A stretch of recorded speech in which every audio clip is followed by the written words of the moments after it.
How do you pronounce these words? Let's break down the pronunciation. Both British and American English pronunciations are similar here, UK or the US.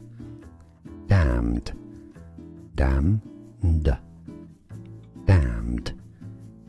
And essentially you can skip the N sound here. Damned, damned, damned.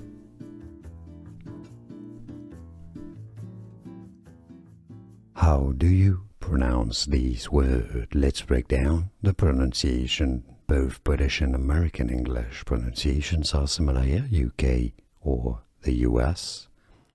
Damned, damned, damned.